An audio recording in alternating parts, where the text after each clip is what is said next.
വിശുദ്ധ ലൂക്കായുടെ സുവിശേഷം 23-ാം അധ്യായം 30 മുതലുള്ള വാക്യങ്ങൾ. യേശുവിനെ കുരിശിൽ തറച്ചെടുത്ത് രണ്ട് വശത്തായി രണ്ട് കള്ളന്മാരെയും കുരിശിൽ തറച്ചു. അതിലൊരു കള്ളൻ പറയുന്ന വാക്ക് വായിക്കുകയാണ്. 40-ാമത്തെ വാക്യം.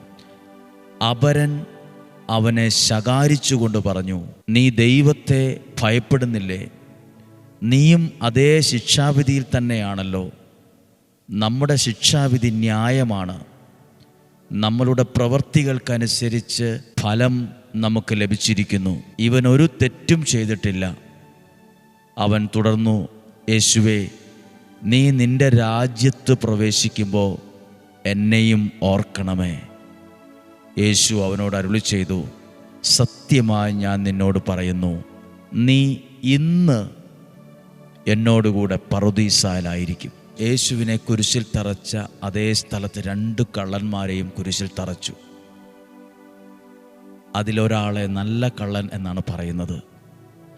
ആ നല്ല കള്ളൻ്റെ പ്രത്യേകത, അനുതപിക്കുന്നൊരു പ്രത്യേകത.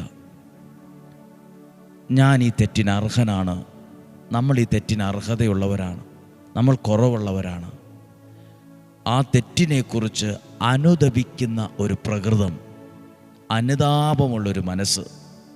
യേശു അവനെ നോക്കിയിട്ട് പറഞ്ഞത് എന്നാണെന്നറിയാമോ?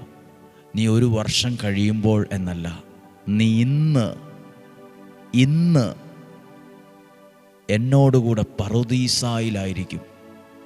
കണ്ടോ, അനുതപിക്കുന്ന ഒരാളെ ദൈവം അനുഗ്രഹിക്കുന്നത് 10 ദിവസം കഴിഞ്ഞിട്ടല്ല, 1 വർഷം കഴിഞ്ഞിട്ടല്ല. ഞാൻ കുറച്ച് ചർച്ചകളും മീറ്റിങ്ങൊക്കെ നടത്തിയിട്ട് നിൻ്റെ കാര്യത്തിൽ ഒരു ഉത്തരം തരാം എന്നതല്ല കൊടുത്തത്. ഇനി ആലോചിക്കാനൊന്നുമില്ല, ഇനി വേറെ ആരോടും അഭിപ്രായം ചോദിക്കാനില്ല.